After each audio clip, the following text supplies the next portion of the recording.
अच्छा जी, illustration number 3 chapter number 3 की हम लोग डिस्कस करेंगे। ACCA फाइनेंशियल अकाउंटिंग बुक है और स्टार्ट करते हैं। ये क्वेश्चन है इसमें, the transactions of a new business in its first 5 days are as follows. तो ये 5 ट्रांजैक्शंस हैं 5 डेज़ की। इनको मैंने आगे सेपरेट स्लाइड्स पे लिखा है, वहाँ से हम डिस्कस करेंगे इनको सेपरेटली, ठीक है। तो इसमें इन्होंने नीचे कहा क्या है, use the accounting equation two illustrate the position of business at the end of each day. ठीक है जी। तो अकाउंटिंग जो है इक्वेशन आपने यूज़ करनी है, पोजीशन ऑफ बिजनेस जो है at the end of each day आपने बतानी है, ठीक है। और इन्होंने कहा कि ignore inventory for this example, ये भी इसमें इन्होंने मेंशन किया हुआ है। तो स्टार्ट करते हैं। डे 1 की जो ट्रांजैक्शन है वो क्या थी, Avon commenced business introducing $1000 cash. ठीक है। तो अकाउंटिंग इक्वेशन जो होती है वो होती है assets are equal to owner's equity plus liabilities. ठीक है। तो बेसिकली ये जो राइट हैंड साइड है ये दोनों लाइबिलिटीज़ ही होती हैं। ये आउटसाइडर्स की लाइबिलिटी होती है अगेंस्ट आवर बिजनेस, और ये इक्विटी जो होती है ये ऑनर की लाइबिलिटी होती है अगेंस्ट आवर बिजनेस। ठीक है। जिस बिज़नेस को हम रन कर रहे हैं उसमें जो ऑनर है उसकी जो लाइबिलिटी है, यानी जो हमने उसको पे करना है, वो जो भी इन्वेस्ट करेगा और जो भी प्रॉफिट होगा डेफिनेटली वो भी फिर उसी को हम पे करेंगे। यानी इन्वेस्टमेंट भी ऑनर की ही होती है और उसके ऊपर जो प्रॉफिट होता है वो भी ऑनर का ही होता है। ये दोनों ऑनर्स इक्विटी या इक्विटी के अंदर आते हैं।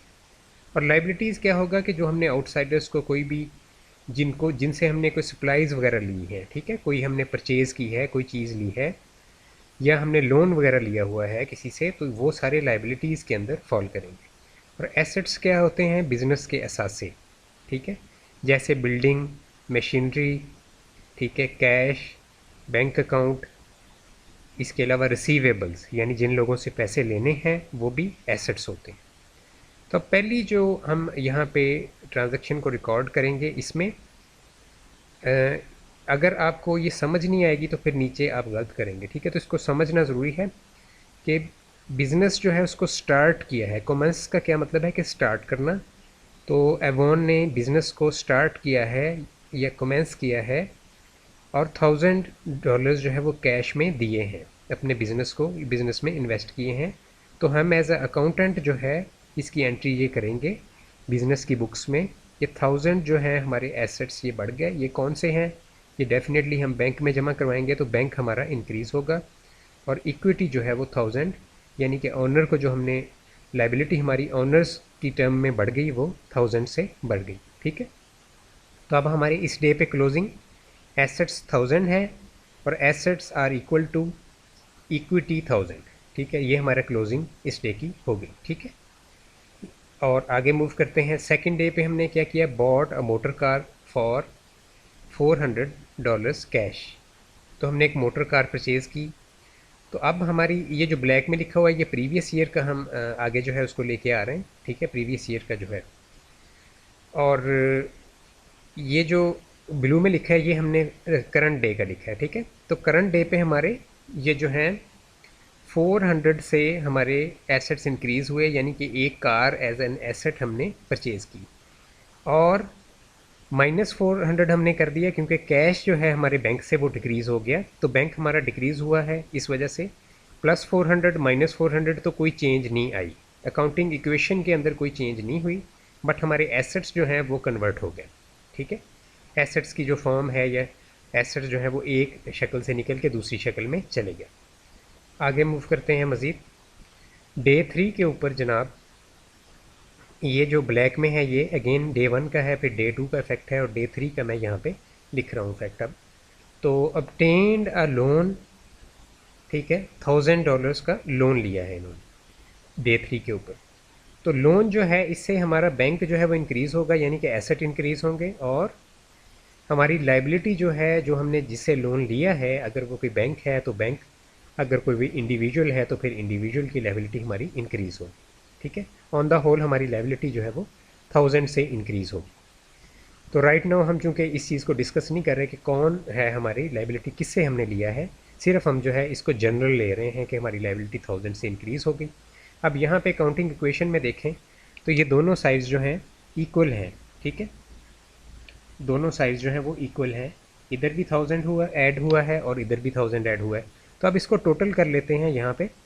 तो 1000 फर्स्ट डे का था, दूसरे दिन का फैक्ट 0 हो गया था और तीसरे दिन का अगेन 1000 है, तो टोटल 2000 हो गया।